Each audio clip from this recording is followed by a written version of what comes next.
Hello again, everyone, and welcome to another edition of the Inside Lowell Daily Pulse, the Wednesday, January 14th edition of the Daily Pulse. I'm your host, Teddy Panos, coming to you from the Well Point Studios here in beautiful downtown Lowell on what is actually turning into, dare I say, a nice spring-like, or at least early spring-like day here. About time. It's been a brutal winter thus far, but it's always hot here in the Well Point Studios, especially on Wednesday, because we are joined, as always, by former Lowell Mayor Bill Samaras. Good morning, sir. Your worship, as you've been dubbed now internationally. That title is it should change to that title. I'm going to talk to and congratulate our new mayor, but I think we're going to have to change the mayor's position.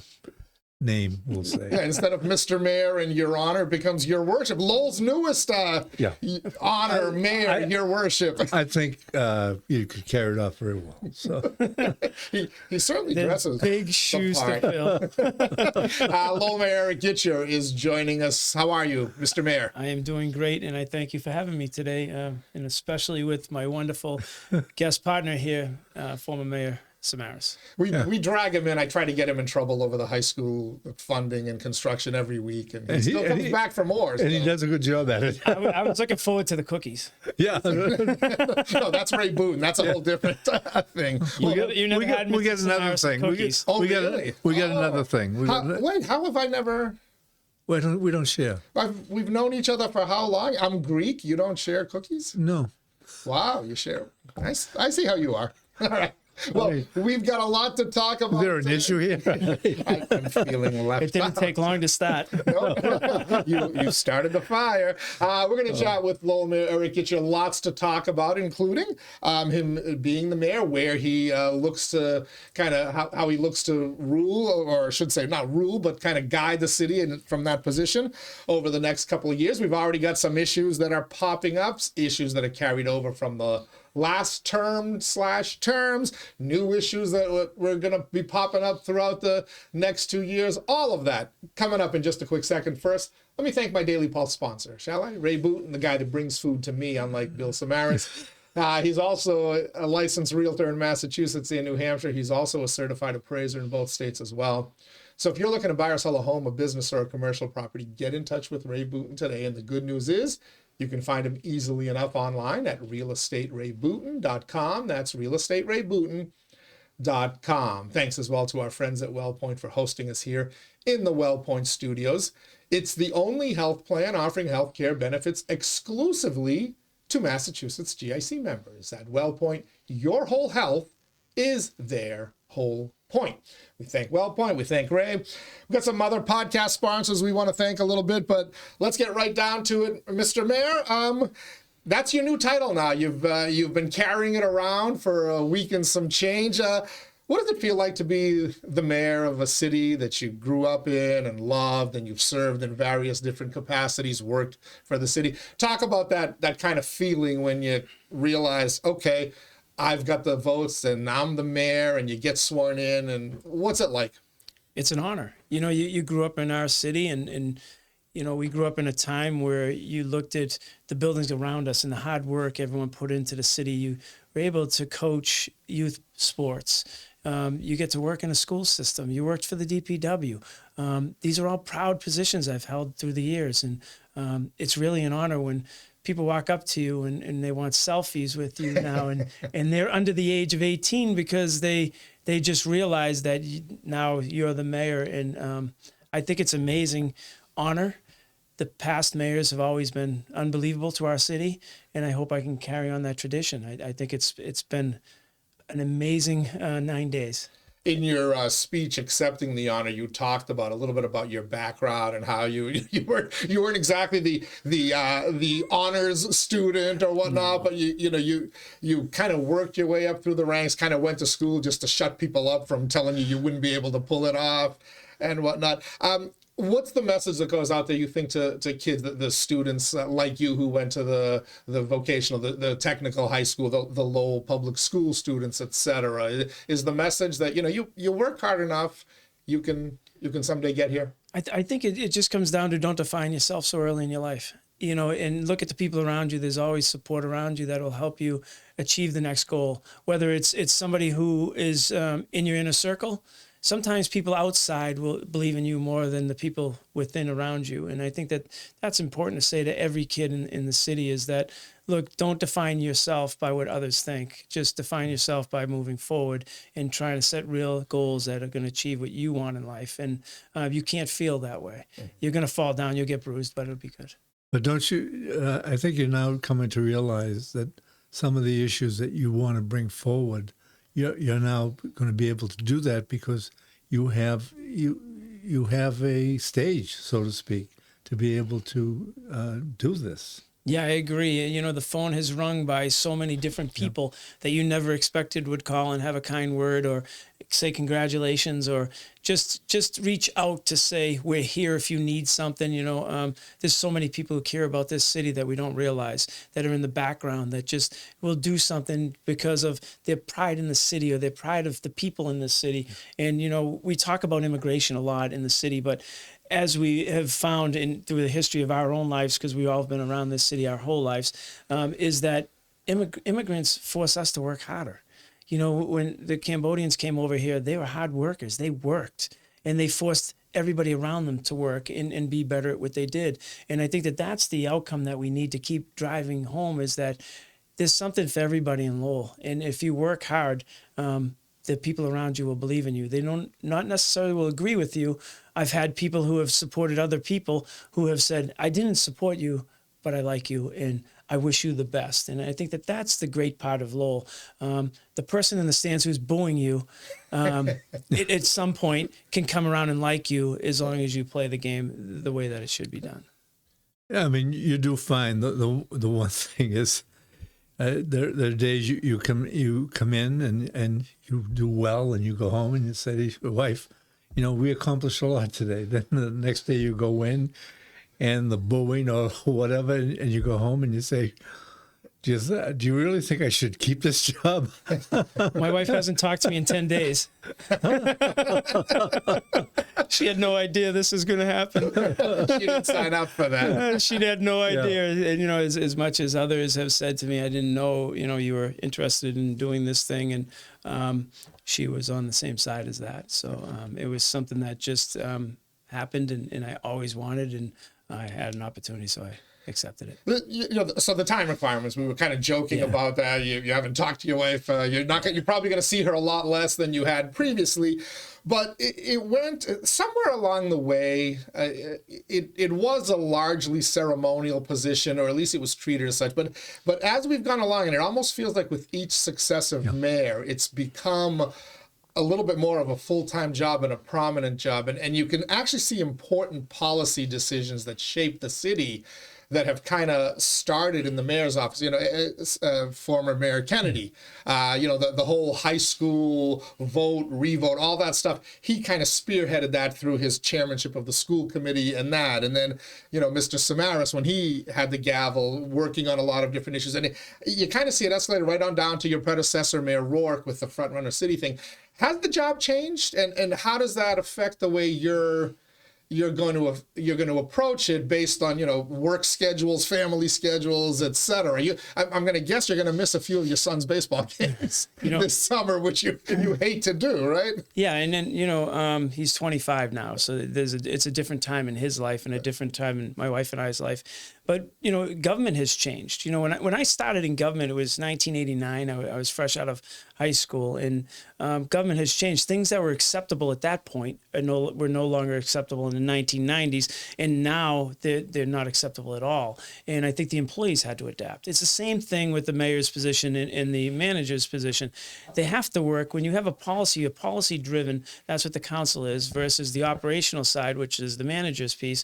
They have to work together to make it work. Back in the early days, it was always point the finger. You know, I'm the mayor, I get all the cuts, but I got to point the finger at the manager. And I think you've seen that in the changeover in the manager position through the years, how quickly it changed over because there's no working together to try to get a common goal. And I think that that's what's happened much more in the last 10, 15 years is you have to have that working relationship to make a city move forward, especially like an inner city in Massachusetts like Lowell that is so reliant on the state funding and how you're going to spend that dollar to stretch it. And I think that that's where the hard work comes in. Because if people have differences of opinion, it's okay to do that as long as you're motivating someone to see, we're all working to get something better for our community. And I think that that's how that whole system has been designed lately in the last few years. And I think, though, when there are challenging decisions to be made, I mean, leadership is needed now, and that's where the mayor's position really has taken over in that area. Yeah, and the thing that I bring to the table that's very different from a lot of people is I started at the bottom, worked my way up as a regular, just a regular worker, and then was middle management, and then upper management, senior management. And when you develop those skills along the way, you see what works, what doesn't work, and you try to bring that to the table day in and day out for the citizens to have a better path with the dollar and stretch it. As you well know, we're going to get less money this year. When you start looking at the opera money's gone and those positions are going to be tight, and you're looking at, the 1.6% of the high school project coming on, we have to do something that's unique and try to bring things together. Maybe there are things that people are not being as productive as they should be. And do we have too many positions to do that? Those are all things we're going to have to look at in this budget. And as you said before, Teddy, before off air, you were talking about, these are pennies being cut. But when you look at the OPEB liability to it, it's not a penny anymore. It's a very expensive proposition when you hire somebody. So hiring process means a lot, especially with the benefits that go along with it. So the taxpayer has to be represented on that side. So, and that's the operational side. On the policy-driven side, we're looking at, okay, what is the future? How do we get there? I think that we've seen mayors in the past, like Mayor Samaras, who have brought many things to the table that we're seeing results in today. When you look back to Bernie Lynch and you look at when they worked together with the mayor and everything, the solar pieces and some of the environmental pieces that we're still seeing today, big savings that are helping.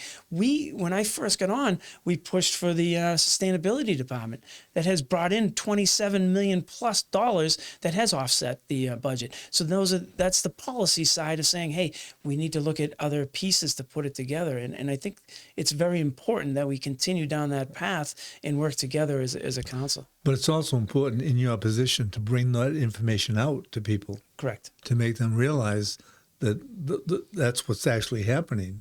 And that's the good, because there's the good, bad, and the ugly, but we don't sometimes feed the good as well, and the mayor's position is very important in doing that. Yeah, and I think that that's the operational piece that we got to bring together to the position, and we have in the last few years, and we'll continue to do that. The process is there, and the outline's there. So how do we get to the next stage, and who are we going to invite in that's going to give us that path? Because you have to invite others in. I was going to ask where you kind of see, is there a particular area of focus or a direction you want to kind of take your office in and by extension, the council philosophically, as you're on your time on the council, fiscal responsibility, fiscal issues were something you really hammered home on. Also the way the city works, this business, the workforce, etc. Just by what you just said in the last 5 minutes, it sounds like that will continue to be your focus as mayor. Yeah, and you can't put too much bubble gum in your mouth, or it's just going to pop out, right? So at some you make some real big bubbles. I like that Exactly. analogy. That's a good analogy. Sometimes we have link. We got to really get engaged. We got to make sure we got the front runner city that we have to put I don't want to say pressure, but it comes off like pressure on this to work. We want to see the money. We need to see these investments start taking shape right now. And I think with Councilor Rourke and this subcommittee that I put together for the frontrunner city with him, Councilor Dakota and Councilor Scott, we have an opportunity here to say, okay, let's push this funding now. If we wait too long, does it become reality? Does some other community outside of the United States take those funds? Because as you have stated before, there's billions with a B, billions. But is it like the CPA money? After so many communities get more and more involved, does that number start to shrink that they can give out? And I believe it does. So we want to make sure that their commitment is here now. And we want to get it while we're up front, like Drake it did on those fundings. So how do you facilitate that? You've got these international agencies and potential investors who are talking about, when Mark Healy was on, he said billions of dollars. How do you as the mayor, how do you facilitate to make that happen?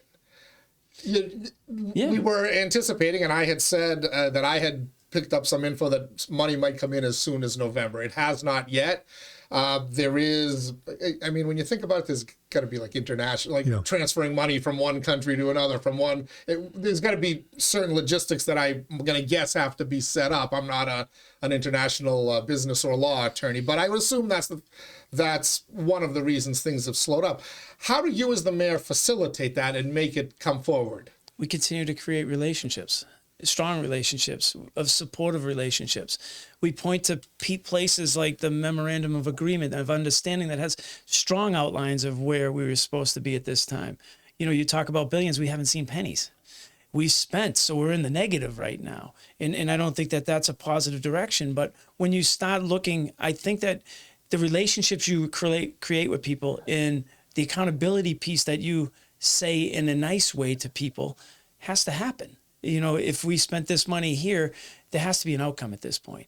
And it's an outcome for our community. It's not about my ego or someone else's ego. It's about what's best for the city. So we got to put all that aside and try to make this work. And I do think we will. We had a meeting, a very good meeting last Friday, an introduction meeting with the Councilor Rourke, myself, and also the people from the Front Runner City. So you have met with them. That was one of my follow-up questions. We're moving. We're moving. We had a very good meeting. We're going to start setting. I'll send an email sometime this week back to them saying thank you for the meeting, and you know, where are we? Where are we going? You know, we have deadlines here, and the public is getting restless. We want to see something happen so that we can actually be a major piece to the United States' first front runner city and the first ones to develop through. You mentioned deadline. What were is there a certain date or time frame with which they kind of are bound from the whole agreement to bring some money in by? The money piece isn't as highlighted as much as the 10 clauses that are in here, you know, and when you read the clauses and where we're going and everything, there were things that were supposed to be, there was training that was supposed to be done. There's a lot of pieces that were supposed to be done that we just haven't seen yet. The money piece, I'm hoping, is in the next month or two. I'm hoping that we're ready to drive in by May anyway, maybe a little bit more than a month or two. Tell them they're making my prediction look bad. They better hurry, please. Well, and if not, I'm going to reach out. And I know you have a vested interest in this because you know, there are things that you've been wanting for a long time, and hopefully that these things can happen. You know, you're putting your investment forward, and others in the community are, and that's the driver for us. Is if a family business is willing to put up their stake in this game, certainly we're hoping that we can provide the path to get the funding source to you. And I think that that's what our job is. We're just the middleman. They seem to be more like they're the middleman to get you the money. So there's a lot of middle pieces moving, but we need you with the investor together and people. And you're already engaged. I think a lot of folks were concerned, oh my God, what happens to the Front Runner City thing now? Does it fall apart because we have a new mayor and whatnot? You've already engaged. You've already been in meetings. You set up the subcommittee, which you announced. I heard you on the radio Saturday with Jerry Nutter. So as far as you're concerned, we're moving forward. This is a good thing. This needs to happen, and it will be a benefit to the city. Do you know what the hardest part of the mayor's job is? Waking up in the morning and not thinking you did enough. You know, and that's the truth, is you wake up in the morning and think that you didn't do enough and you want more. So you sit down for the first 2 hours of your day and you read, okay, how do we make something work? You don't take a position like this just to have the glitz and glamour. You take a position like this because you feel as though that you could help better the city. But you are part-time, and have you found it, I mean, you just started, but you sometimes I think you find it difficult as to say, how far can I go, or how far should I go? But I think today's mayors, what have you, it's not, they don't make a decision, well, it's always, the line has always been here. Now it's complete the task. It may be part-time in the salary, which by the way, you can't even get that additional stipend, right? But it's full-time. If you talk to anybody who's held that gavel, the phone doesn't stop ringing just because you go home at 9 o'clock at night, and I'm sure you've experienced it already in your first 10 days. I haven't been home except for Sunday before 9 at night. Every night out has been to 9:30 at night. You wake up in the morning with another email, another text or something that you read through. My job at work is a job. It started at 4 o'clock this morning. Someone called in sick and they were supposed to be there at 5 a.m. So I got to get somebody out of bed to get them to work. Okay. My job goes from 4 a.m. till 11 p.m. I have 2 shifts that we look after. There's really 3, but the other one is inclusive in between those 2 normal shifts. It goes from the 5 a.m. till 11 a.m. at night. I have security, I have grounds, I have maintenance, and I have custodial staff. So they all work. Security gets there at 5 a.m. to manage the property. And then, the other people start arriving. So as a leader and as a boss, you want to be there throughout all of their shifts so they know that you involved and you're invested in what they do. So there is no set schedule over there where you're like, okay, here at this time, I'll go in there at 5 o'clock in the morning. I'll be there on the weekends. I go there to do payroll on the weekends because it's quiet. I can put in my payroll stuff and make sure everything's in line, the punches and everything. Then when you look at the night shift, you want to be there to make sure that it meets your expectations and you can speak to the people so it doesn't go through somebody and get to them. So my job there is the same as it always has been. And the job as the mayor piece is the same opportunity. When I left this morning, I was at City Hall. So we were signing documents and trying to get some of the pieces together and I met with the manager this morning. Because of last night, we had the meeting and we just went over the meeting. So those are things that you want to work with people and you want to understand their position. Because as the mayor, you're running a meeting. I don't have a lot of time to engage with people for that conversation to see position. So I sit up there and I write my notes to myself at the same time as I'm trying to listen to everybody, at the same time as the clerk is trying to feed over the position. So, it's going to be a challenge. Everything's a challenge for everybody. Councilor Chow had a job. Councilor Rook had a job. So every councilor that I've known that's been the mayor, I would say probably, and Mr. Samaras could probably correct me if I'm wrong. He was retired. 90% of them were 90% of them were probably had jobs that they worked hard in. Yes. And things get done. So I'm not worried about the 2 jobs together, or part-time, full-time. You mentioned meeting with the manager this morning to go over last night's meeting. Some people have said Erik Gitschier is mayor. The election results are a sign that this manager is in trouble. Marty Laurie has been predicting, a lot of things on the airwaves, says there's blocks that are anti-manager. What's your relationship with the manager? And are you thinking that Lowell needs a change in leadership in that direction? I don't think it needs a change. I think that everybody has a job. Do your job. And whether you and I, Teddy, are friends or not, you have a job to do. Make sure the job is done and we can all move forward together. But if you're not doing your job and you're my friend, I am going to have a problem with it because it's a reflection of our system. The manager I've known since, we were extremely young. I worked for his father for 10 years. I've known his family. There is no personal issues here as much as people want to point that way. Just because I'm challenging you, I challenged every kid in every sport I ever coached to be better. I don't sit back and let you swing and miss at 3 balls and come over, hey, I know your father, get up number 4 and throw in the bubble gum. There's that bubblegum reference again. That's not getting somebody better at their position.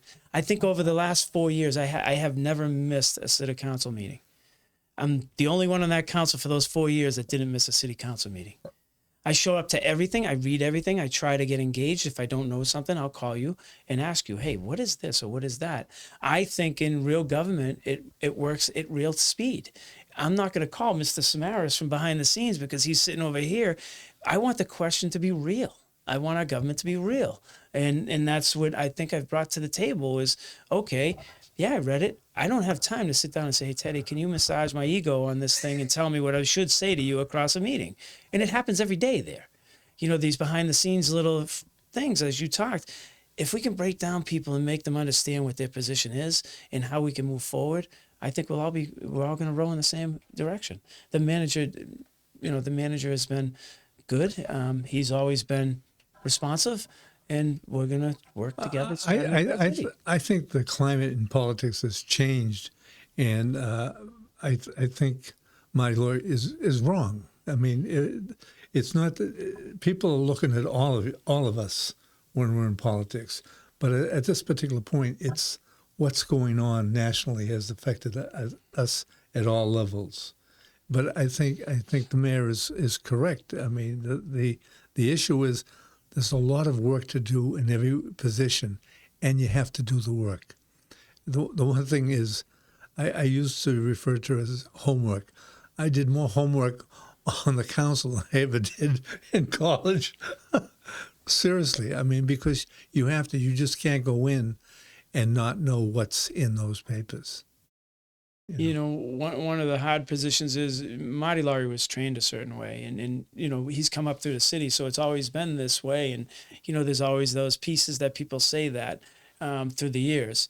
I think that this is just different times, and times are changing, and people are going to be questioned, and hopefully you're watching the world around us develop, and it's not a very good world to develop within, with all the friction between people and all the things that are happening.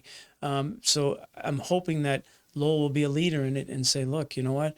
We want what's best for the residents, and that is to look after their taxes, try to keep them in a good place, think about capital planning. You look at our road investments over the years. I was the driver to that road investment. I was the one who came up with the maintenance plans to these roads, and we need to do better at it because you're selling an image to people who come here. Whether it's line striping, the simple things, that's what people look at. And I think as we go through this city and we see these things, they're going to look at our relationship, yours and mine, Teddy, Mr. Samaras and mine. And can we mend fences this way and work together? You and I have disagreed many a times. We disagreed on who was going to be the mayor. We disagreed on a lot of things. But at the end of the day, I as a person and we have to look past that for the best interest of 115,000 people. And I think we can. My goal is to try to help make the city a better place. I want to see the city a better place. I have no doubt that's your goal. That's what I've told everybody who's told me, the change could be detrimental to the city. I doubt that there are people who might love the city as much as you, but I don't know if there's anyone who does more. But I didn't see the vote that way. But I see the different individuals, but needing to work in one direction. I mean, the thing is, I've been listening. You talk about relationships. That's what the mayor's office has to do. You talked about accountability. That's part of their responsibility, especially with the entire city council.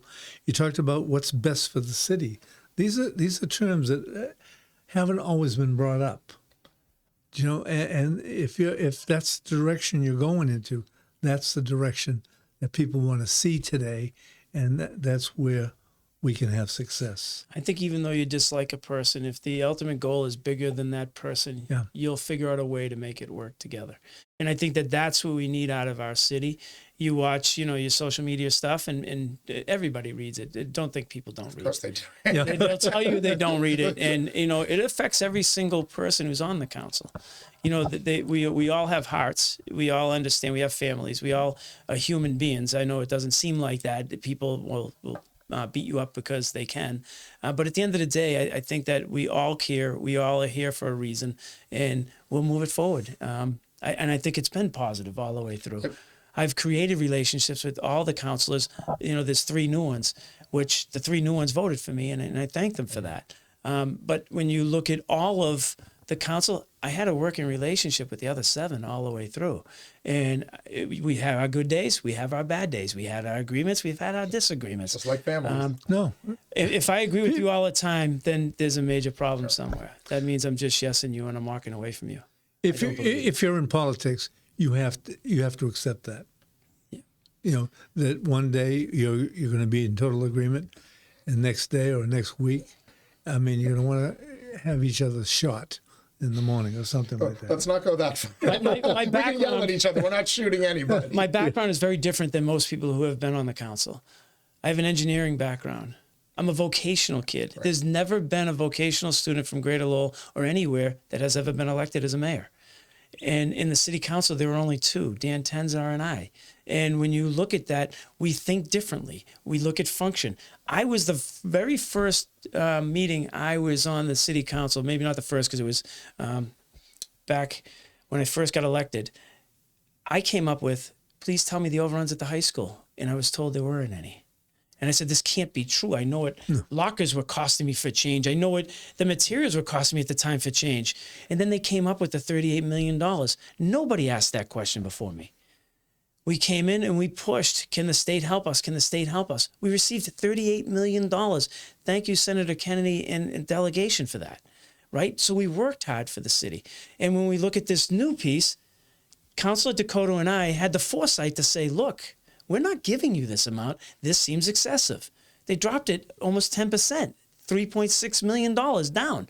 Where did we find that? Did it just fall out of the sky? Or was there inflation built in that they were just saying, oh, we need to just tell you this number because we're going to overspend if it's here. Now they have to understand that people are watching. And the sad part is we still haven't gotten rid of the person who's got oversight over it. All they did was move him down to second in charge and move the second in charge into first in charge at the OPM piece. They are supposed to be our eyes and ears, and they haven't done a good job at it at all. And I don't have faith in it at all, even with the drop in the money. I think that they're going to come back. And I think that's because of lack of oversight and lack of commitment to holding people accountable, as we saw in the initial MSBA project. We saw that they didn't even check those floors, and no one knew it until the end. We were told at that time that they knew where all the asbestos was. We knew all this stuff. And now we're relying on these people who have taken overruns from phase 1, 2, 3 and just piled it on 4 so they could look good and say, look, you know what? It's the end of the project. We have to finish. No, people need to be held accountable. And I think that's where I'm at with the problem. We have true legal case against them, but we have to have the high school built first. No question. You can't stop the project in the middle. But the issue, I've never seen anything like it.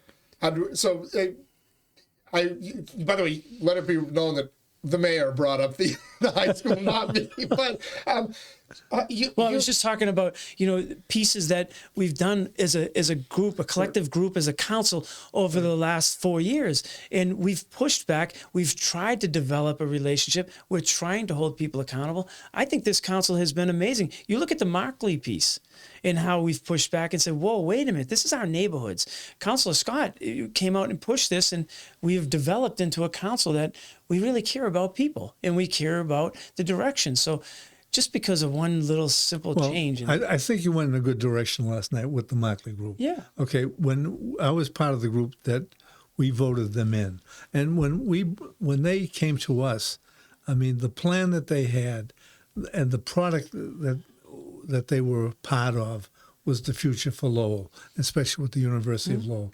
We saw that. But the thing is, what I've seen or have heard since that time, they've become lax. They become devious. It's a very devious program because of the amount of money that we gave them in tax breaks.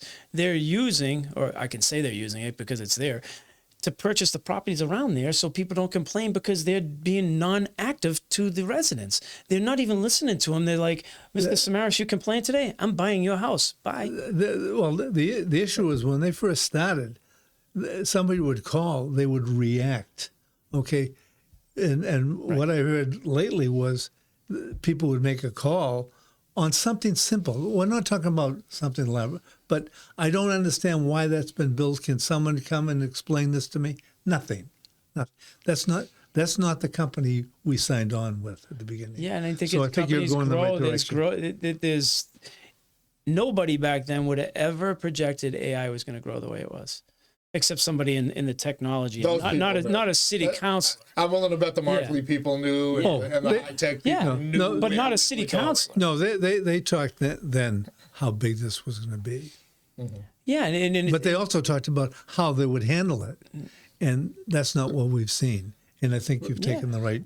But so this is Markley was one of the things on my list of things to ask. So to me, this is a fascinating issue because it's a national issue. Ryan Gilday, in his latest column this morning on InsideLowell, talked about that as well. This is happening everywhere in America. You're seeing pushback. And that pushback is taking on various forms. Here in Lowell, yeah, there's a few residents in the vicinity that are upset. Probably the people that I'm more interested in listening to, but there's an environmental component to this, and you're seeing people from outside the city that are now getting involved, and it's while they're using the neighbors' concerns, it's not about the neighbors for these folks. It's about an environmental battle that's being fought globally, right? I mean, when you get to the point where Bill Gates, one of the champions of the climate issue, is suddenly saying climate change is no longer an existential threat. We were wrong. We can't say this. He understands, whether you believe him or not, he knows where the future is going. He's a for-profit person who's made a boatload of money off it. He doesn't want to see his investment. Yeah, that's and so. But so here's where you have to weigh, and these are issues that you've had. We saw it with the dentist office for the high school. What is good for the city versus may not always be what's good for three houses, a private business. We've taken many businesses by eminent domain in the city throughout history. To expand something or another, be it a parking garage, be it a data center, be it a high school. At some point, this Markley thing's going to come to a head where it's going to become a decision of, is it good for the city to have Markley in here or not? How do you tackle that, and how do you as a mayor kind of work to build a coalition that can take advantage of where the future is going? I believe AI data centers is the future of the world, let alone, and Lowell has a chance to be front and center in it, tied into the Link project and all this other stuff, versus we've got to make the neighbors on these streets happy. And oh yeah, by the way, we've got this global environmental movement as well that's we got to make happy. How are you going to approach that? Well, there's a lot of super fun sites around that were in the best interest of neighborhoods also, right? So we have to balance everything. And again, we're looking at bringing people together and understanding the whole package before we make these types of decisions that are everlasting. And when you look at these projects, asbestos at one point was, the whole thing, and we're going to do it, and we killed off people for it. So we absolutely need to look and see what is the environmental impact. I don't want to delete neighborhoods out just because they have the money that we gave them in the tax breaks. If they want to give us back the $77 million in tax breaks, buy up the neighborhood. But they didn't do that. They used our money, government's money, the people's money in that neighborhood to actually buy their own houses to get them out of the neighborhood. It's a reverse process that really is hurting our city in that aspect. But you have to look at everything and bring everybody together and understand. Again, we go back to challenging people, Teddy. I'm challenging Markley to do the right thing and come to the table and do the right thing for all of us. There are solutions to these issues, but they don't want to spend the money for the solutions to the issue. They want to spend the money buying homes. And that's a different process than what we're asking for. It's easier. Yeah, it's easier. And you're raining stuff on people's houses. You heard the lady last night. It's just a sad situation when you think about it. If it was your parents in that neighborhood, what would you want? Would you want trees dying around them and go, hey, there's nothing wrong with this. The tree's dying, or the noise coming in your house, or now this. We asked for an easement to go through because drainage, because they built a fence in a certain area with a form that went down too far. Now it doesn't drain. It's flooding the area, and they just said, nah, we don't want to talk about it. So you have to. And those are the issues that they had promised us originally that they would take care of, and they were all doable. But those issues can be easily fixed. Yeah. But you got to be willing to do it. And I would hope that if seeing where the future is, that they are going to do those things. My concern is you're not going to appease a certain number of neighbors for whatever reason. It is a change. It is a disruption in their life. I also feel that the issue is now bigger. It's national, it's global, and that's where, when you see the rhetoric start to heat up, that's my concern. Well, we're seeing every time someone protests in our city too, right? So this is just the movement of people right now. I think that we're a society that's how we engage. We're no longer a communication society. We go to our phones and we engage that way. We don't look people in the eye when we talk to them anymore. There's a lot of things that have changed. So how serious do you take all of these movements without diving into your local issue first and then going on that piece? What is the information being provided from them? I think that is our job as counselors, is to look at that and take the word of the people that we hire, the manager, DPD, the environmental. You have people standing up from UMass Lowell speaking. Are they speaking for UMass Lowell, or are they speaking on a personal level? So there are so many different moving pieces. Is UMass Lowell engaged in saying that this has no effect on the environment? I'm waiting for them to come up and stand at the podium and say, yeah, we don't really care about the environment. We care about the AI piece. I haven't seen that yet. I'm still waiting for that. Just because someone renders your service doesn't mean I won't want to send my toxic stuff to you and then my hands are off. That's where we have to see. Just because you're using a name, the Commonwealth uses us, and this one uses us, doesn't mean they're not pushing their hazardous waste to you and saying, hey, but I haven't seen many people stand up and say that this is the right thing. But I think the council made a move last night by saying, stop. And the thing is, they're going to have to come to the table now. Before it was, well, we understand what we're doing, but we'll vote to pass those 5 new generators. We're going to do this. No, stop. So once you stop, they're going to have to realize they're going to have to come to the table. This won't be their first dance either. They're used to this all over the country. So they're going to. We should have more community agreements in place when we start doing these types of projects. And that's the issue, a community agreement with these. So if they contribute enough money, the problems go away. Well, I think that's my question. No. Teddy, on their end, they think it's going beyond that. I think they think that on their end. Driving by Gorham Street, the fire department's doing a kitchen over. They come in and say, oh, we'll take care of your kitchen, and have all these people come in. Well, government doesn't work that way. You can't just go into a government place and say, hey, we'll take care of your place, demo it, and then put in a new kitchen and say, okay, now we can do what we want in this area because we're friends with the fire department, who actually write our approvals, right? Doesn't that sound like a little bit of a hiccup here? Just a tad bit. No. So if we're going to work together, let's work together. Let's stop the backroom payback stuff. That's the way it used to be done. But now with the district neighborhood people in place, you're looking, and I'm not saying anybody from the city took any payout. What I'm saying is there's a perception in the public that you pulled over because you saw material on the side of a firehouse and then decide, oh, we're going to donate the kitchen to you, when you haven't done anything for the kids who are playing down the park for all those years, or anything down there, or try to beautify the neighborhood at all, except for within your gates that you lock and put security there, that people are walking around with machine guns while kids are trying to go to the school right next door. Let's try to dial in. You could absolutely block that fence gate up so they can't see you. So there are a lot of things that need to change, and the old way is not the new way. And I think Councilor Scott has really pushed back and said, look, here we are. We want the conversation. We want to make sure it's done right, not just whatever way you do and then pay back at the end. I think that's wrong. And as you said, just we want their money. That's not the case, because we gave them a $77 million tax break. So it was never about we want their money. It was about trying to create Lowell jobs at the time and making sure that a rundown facility was taken care of. You gave them a tax break, but you are getting tax revenue. Yes. Minimal compared to what we gave. Minimal compared to what you gave, but more than what we had. To do it for a lot more than what you had, and for a long-term payoff. That what's the number? 250,000, 300,000 that they're paying currently. Yeah. That how many houses do you need to build? And what's the environmental impact of those houses? What's the ancillary costs of those houses to get that kind of tax revenue? We already had that revenue in that area. We could have knocked it down and built houses there and had the basic roundabout number. Yeah. But that would have had an environmental impact. Again, right? the worst thing we want to do is push businesses out of the city. We need fair pay. That's my concern. We're getting to the point where, and if Lowellians are having this battle, again, if those neighbors on Otis or Bourne or whatever streets are involved are having the battle, 100%, that's their Lowellians.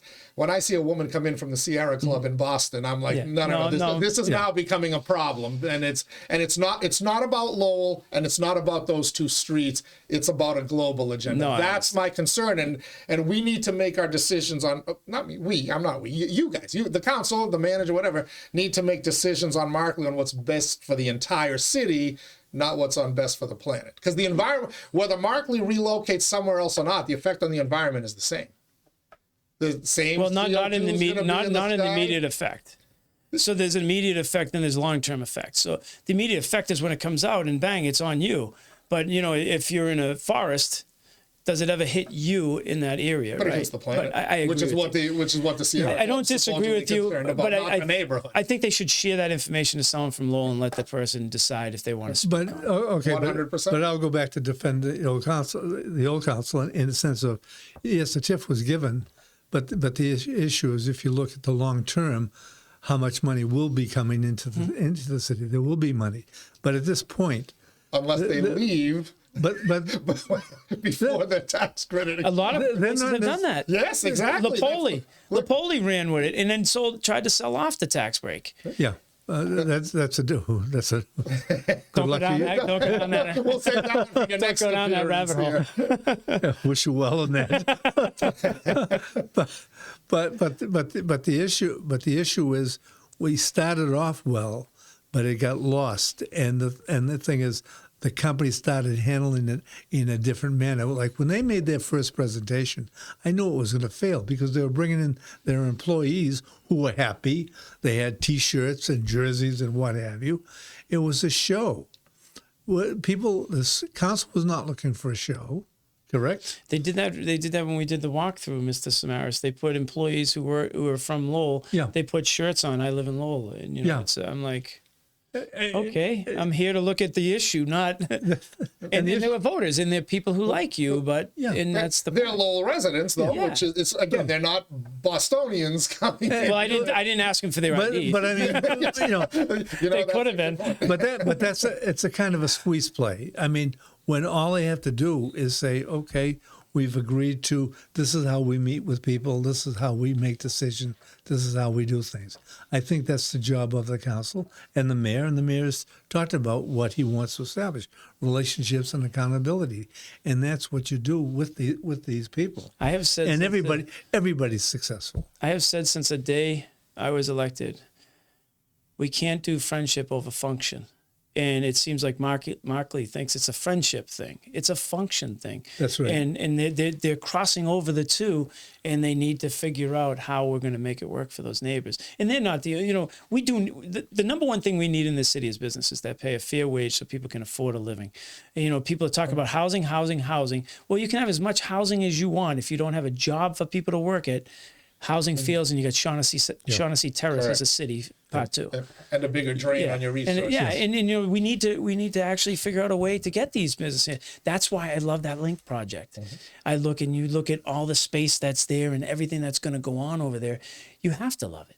And I know people like to beat up on UMass Lowell for whatever reason, but $800 million is going to get poured into the city in investment over there, private investment. So I think that, and then it's going to take research over there from the university. Kids are going to have jobs. We're going to create construction jobs. And I think that's the path that we really need to look at is how do we continue to create jobs that are not government jobs. You can't be on the back of government all the way through. Every person I know in this city, excluding you in front of me, works for government that makes a decent living. And that's a challenge for us. How do we continue? I somehow disagree with that. He lives in Chelmsford. People just understand that. And I'm married well. we're chatting with Lowell Mayor Erik Gitschier. I got a couple of more things I want to talk about with the mayor, including an interesting political endorsement. Just this morning, we'll get his thoughts on that. First, let me thank all of our sponsors, our podcast sponsors here at Inside Lowell. Ray Booton is our Daily Pulse sponsor. He's a licensed realtor in Mass and New Hampshire. Find him online, realestaterayBooton.com. Thanks as well to WellPoint at WellPoint. Your whole health is their whole point. Washington Savings Bank, banking that goes the extra mile, unless they put a mileage limit on them. Make the switch now to Washington Savings Bank. TMI Properties, TMI Cares, managing and developing their own properties for over 30 years. Experience the quality, the value, and the care of making TMI the choice for your home. Thank you as well to Mahoney Oil, keeping generations of families warm and safe throughout Greater Lowell and Southern New Hampshire since 1925, and by the Greater Lowell Community Foundation, improving the quality of life in our communities through strategic, impactful philanthropy. Thank you to all our sponsors. Thank you to Mary Gitschier for coming on in here. Long day. So you mentioned you're here. We've already kept you, 49 minutes already. You were at City Hall meeting with the manager, recapping last night's meeting, and you went on City Life, the public access TV show, where I was told, and you confirmed before we hit record, that you made a political endorsement. State Senate, Rodney Elliott, State Representative Rodney Elliott. Why? I think if you look, obviously I'm a vocational person, but if you look at everything in general, he was a city councilor, a state representative running for a state Senate seat. Rodney Elliott's been at city council meetings over my 4 years often and has spoken out about issues that are important to our community and given us direction. Rodney Elliott has been around us for many, many years, and whether you like his decisions, you didn't like his decisions, there's a voice there that we've seen. The vocational piece, I'm not a big fan, as you talked about my brother on the lottery piece. Rodney Elliott reached out. Other people did not reach out and ask, what do you think about this lottery? What will the effects be to the education system that is being run out there? Rodney Elliott was one of the ones who actually came out and actually had those conversations. Rodney Elliott is a person who I believe will do a good job from day one down there. I like all of the candidates. It is nothing about people, and it's a process that, being the mayor, you have some kind of say in what you're trying to see the city. And I think that Rodney Elliott has the best chances to bring us money and funding and trying to give us some of the grants funds that we need to see. Right now, some of our grant funding's in jeopardy when you start looking at, the federal entitlement stuff. If people have certain pronouns under their name, they're not going to get it. That's just ridiculous to me that we're going to take it out on, the homeless people or, people who need food or CDBG monies, So when you look at Representative Elliott, I think we have a very good opportunity. But again, these elections are fast, and it's just February 3rd. So I normally don't bring up endorsements because every candidate in a race gets a bunch of them. Whose is more important than whatever. The former Congresswoman endorsed Representative Howard, Nikki Songs. But the timing was curious to me because about 2-3 weeks ago, I got an email that a bunch of your colleagues on the Lowell City Council, Dracut Board of Selectmen, whoever, your brother endorsed, were on a list of endorsees for Representative Elliott. I did not see your name on it, but now you came out. Did you hold off wait because you kind of hunch you might be mayor, and being a mayor carries more weight for an endorsement? That's a lot of that's why you start to see like even governors and U.S. senators start to reach out to Lowell mayors or other mayors throughout the community when it comes time to endorsement time. Does being the mayor give you a louder voice in shaping other political decisions? No, I think that you know me well, Teddy. You know that I don't really answer texts and emails very fast and just take a very fast approach without researching something. I endorsed Karen Casella against a sitting city councilor who is a personal friend of mine at the time. But you have to look at functions and stuff and say, okay, I need to do my research before I look into people and make sure that we're trying to get a direction that's going to work. I think that Karen Casella has been a phenomenal Register of Deeds. And when I look at all of this again and I look at everything put together, you'll notice one thing. My brother and I don't really communicate back and forth on these things. It's not something that or agree. we don't really go back and forth on these things. And I sometimes I put him in extremely bad positions because there's people who cross over in all our relationships, and so I didn't really. I wanted to research and be sure of who we were talking about where we were going in the direction. I think Vanna Howard's a phenomenal person. I think Sam Meese is a very good person. Joe Espinola and I have a phenomenal relationship. It has nothing to do with any of the relationships. It's the same thing as if we look at that Register of Deeds race. I think the best person, in my opinion, is Rodney Elliott for the position. You did point out before we started recording that you're undefeated when you make these public endorsements. You're putting it on the You're line. putting a lot of pressure on me. I might be like the Patriots in that Super Bowl, but you never know. You never know. Please don't jinx the Patriots. You brought up Lowell High It must funding. bring money to him in his restaurant days. You brought up Lowell High funding earlier, and you said something that I wanted to get back to. You said they're going to come back to us. I've heard that increasingly, that even though they fudged that number down from 39.8 to 36.4, whatever the number is, you don't think that's the end of the story. You think if you guys, for some reason, approve this 36.4, they may come back for that 4 million again, if not more. I am extremely hopeful that they don't do that.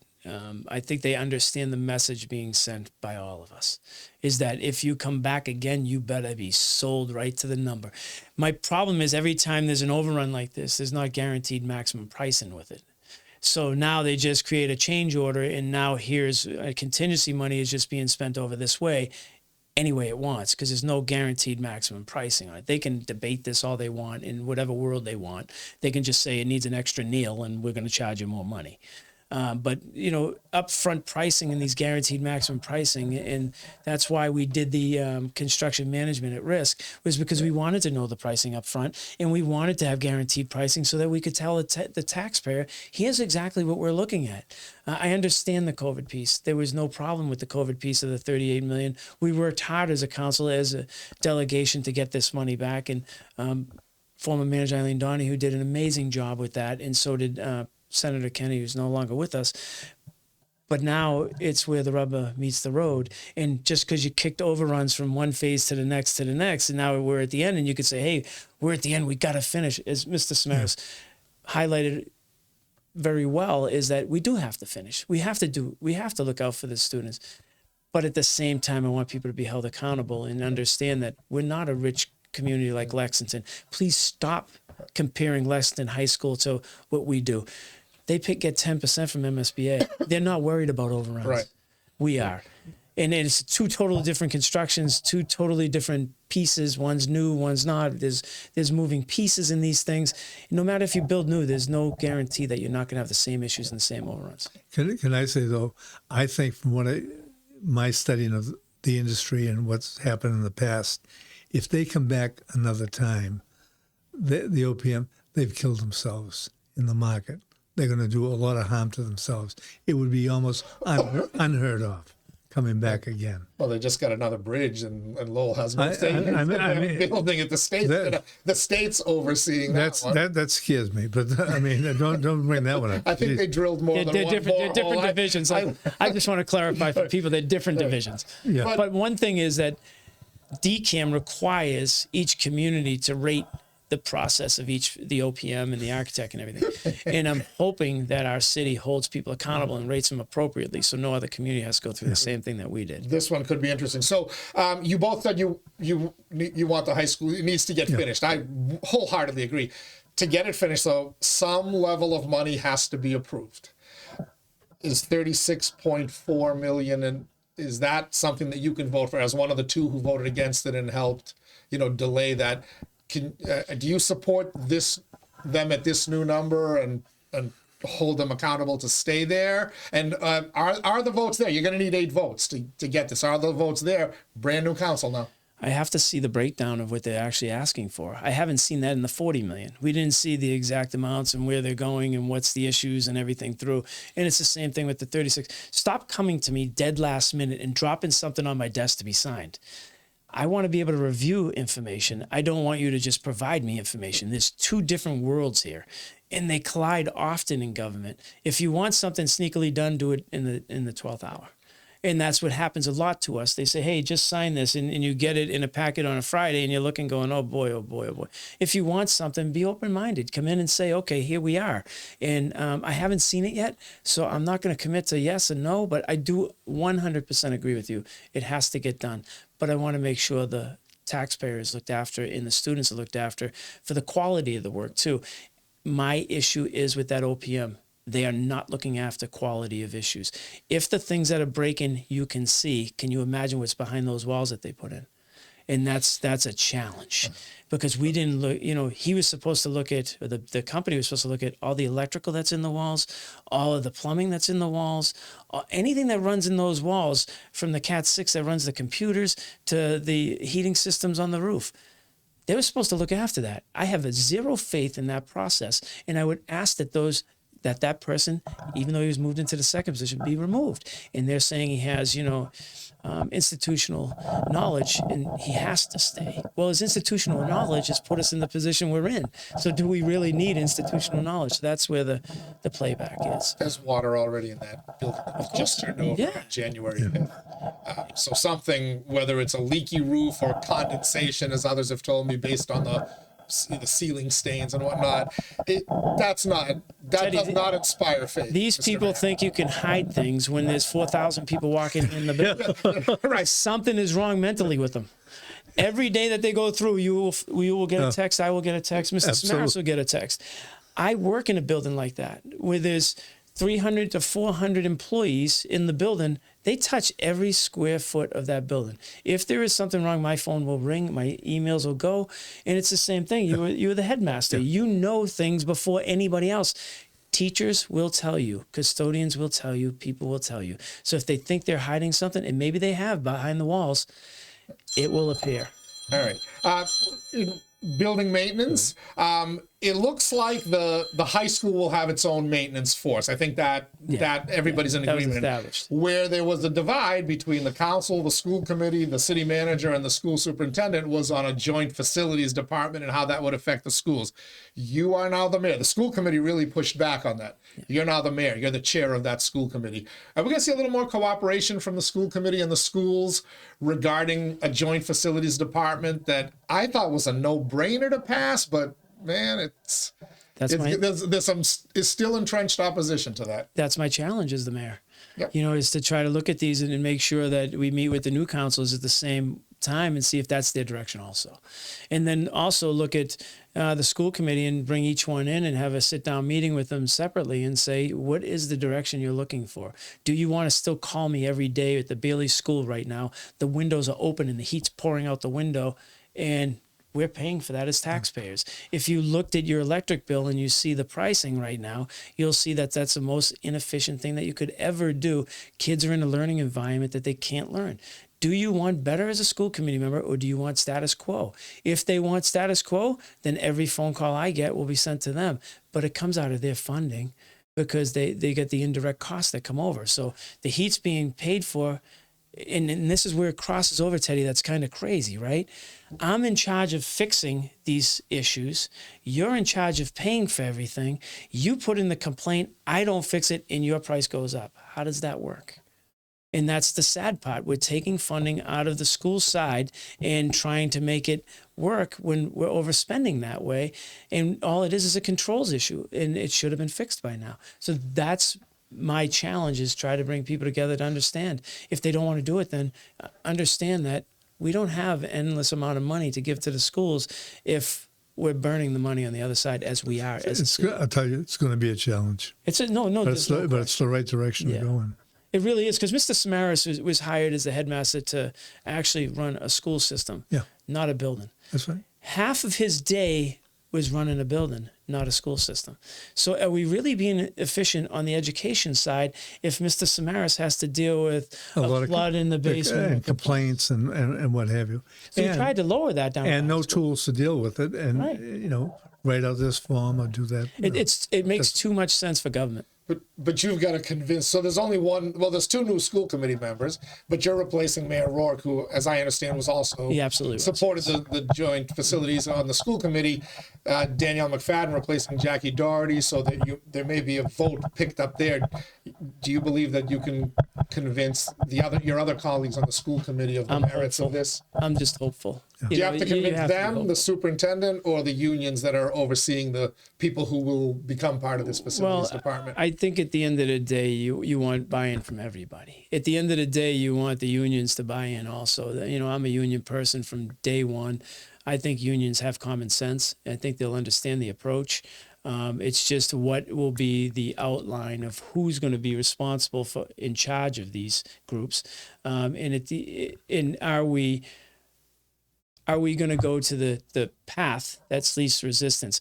At the end of the day, the only way someone wouldn't want this is if they're not the worker. And people hate when I say this because I congratulated the city workers for their stuff during my acceptance speech. But the key was workers. If you're not a worker and you're complaining about what I have to say because your work's not getting done, that's not my problem. I'm okay with you being mad at me because you're not working anyway.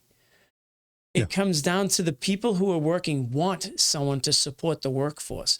It's very easy to take a good worker and make a bad worker because they're going to follow the path of all the bad workers. If the bad worker can get away with it and you're over there doing 6 hours worth of work and he's doing 2, why are you going to do the other 4 hours? You're just going to say, my supervisor don't care. I'm going to do what he's doing and see you later. And that's the hardest challenge in government as a supervisor, is trying to motivate people to understand that we're supposed to be doing this for the best interest of the education system and the learning environment. That's why these facilities have been built in the way they are.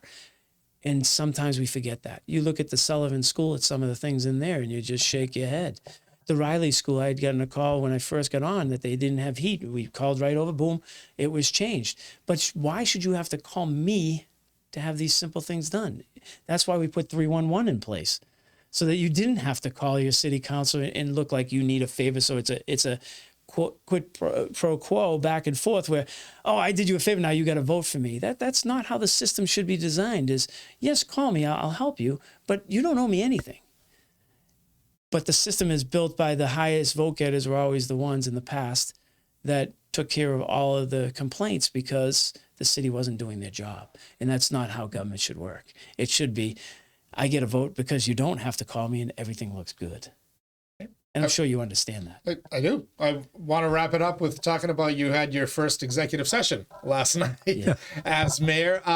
The agenda said senior center related. When we chatted, the last interview we did with the council, outgoing councilor 𝐌𝐚𝐲𝐿, we talked a little bit about that. And even though he was leaving and I tried to convince him that he could tell us what was going on, he wasn't bound by executive privilege. He didn't say much, except that the city... But the new mayor is supposed to tell us. The new mayor can tell us, right? The city, he basically did confirm the city was exploring options of what to do with a potentially expanded senior center. Walmart is out of that building now and whatnot.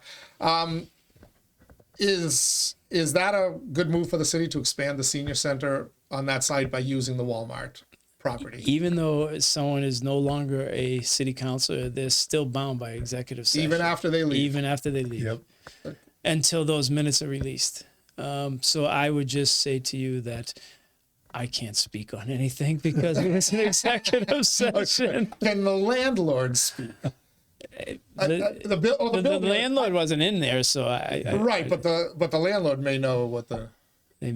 because the executive language says it could be harmful to the city's negotiating position. It could be harmful to theirs too if they bring it to public. So they better be very careful on what they say, because this is a different time with councilors. It's a fellow Greek council that you and I made, former Mayor Samaras, actually a fellow Greek that owns that property. They might be very careful on what they leak to the public. All right.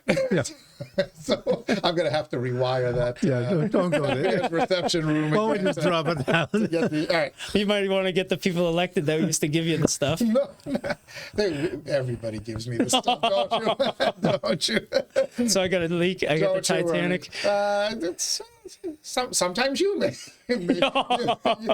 We may get something out of you inadvertently that you didn't want to get out there. All right. You might do you anticipate that matter being wrapped up relatively soon, though? I don't know the answer.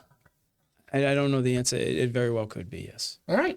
We'll leave it at that. Do you have any final thoughts? No, wish you well. Well, thank you again, Teddy and Mr. Samaras. I think every time you bring me on here, we have a very cordial conversation, and I'm delighted to be here. Are you surprised by that? I thought we were going to go into something off on the federal level. I'm like, oh, no, this is no, you're going to, so I will tell you, Marty Laurie likes to do predictions. I'm going to do predictions. You're going to deal with some of these issues that you're seeing in Minneapolis with ICE, and you're going to see sanctuary city stuff again. Our president last night said he ain't giving money to sanctuary cities, and all money is not, he's not specifically saying something. It's all of it. So I think it's going to be a tougher ride. That's I am very worried because we just went through the federal entitlement funds and looked at those, and that report from 𝐿𝐷𝐼𝐷 𝐼𝐻 was chilling if you read it for people who think that money train is going to keep coming if you defy them in D.C. We're seeing it even on the state level with the MBTA over in Tewksbury, right? Yeah. So there is a handcuff here that says if you get involved in this, you stand to lose funding, and right now it's critical funding where we're losing the opera money off. And thank God that was all set in place and had to be spent by a date before it turned over from one party to the next, because it would have been a complete disaster. And then you would have lost it all. Oh, we would have lost everything. Yeah. And then you're looking at like the MBTA and how the government and the state level wants to control all inner cities and communities building platform. And if you don't listen to us, we're going to pull your monies. So we have, and we were advised right by DPD on that piece, because I would have voted no on it. But just because of the parking requirements, stuff like that. But again, at the end of the day, we have to do what's right for the people in our city. And it's in our city. And I get what you're saying on the federal level. It's going to be a tough run for the next few years. All right. Good luck. You got 2 years to deal with it, and us, maybe more. Who knows? Maybe a I will not. I will announce this today. I will not take a second term as the mayor. You promise, or you? I promise. I'm gonna say don't never rule. I have never. What did I tell you the morning after the election? Never rule anything out, right? I'm ruling it out. All right. I think everybody should enjoy it. Mayor Gitschier, thank you for joining us. Hopefully we'll get you coming back on a regular basis, and hopefully the positive steps that we saw over the last 4 years, last 10, 15 years continue to lead Lowell to a place where we're positioned better than any other community. We'll talk about tax increases next time we bring you in, but Cambridge is looking at 9%, Boston at 13%. For their residents, we're talking about 5 in Lowell, maybe more. Is that their assessed value with their assessments included in those tax increases? That I don't know. Okay, because we will be in that range with our assessments. With the assessed value, because our assessed value is counted to me as a tax increase. So we better find a way to to get those revenues from different sources. Thank you so much, Mayor Gitschier. Thank you again. And thank you, Mr. Samaras. Again, let the record state he was the one that brought up the high school, not me. And most of all, thank you for tuning in to the Daily Pulse on this Wednesday, January 14th. Tomorrow, Greg Pappas will join us. Friday, we'll go live with the Killer Bees. Leslie Boder, Jo Marie Buckley will be here. We'll have some fun, and we'll bring your feedback into it as well. And do not forget, next Monday on the Daily Pulse, dropping at noon, State Representatives Rodney Elliott, State Representative Vanna Howard, the 2 Democrats vying for the Democratic nomination to replace State Senator Ed Kennedy in that special election, February 3rd. They're going to join us right here. We'll talk about the issues, and we'll talk about some of these statewide issues with them as well. Again, it will drop at noon. Make that, put that on your calendar. Thank you so much for tuning in today to the Daily Pulse, the show that keeps its finger on the pulse of Lowell and the world around it. Till tomorrow, everybody please stay safe. Enjoy this really nice, again, I'll call it that early spring day in the middle of winter. We'll see you on the other side.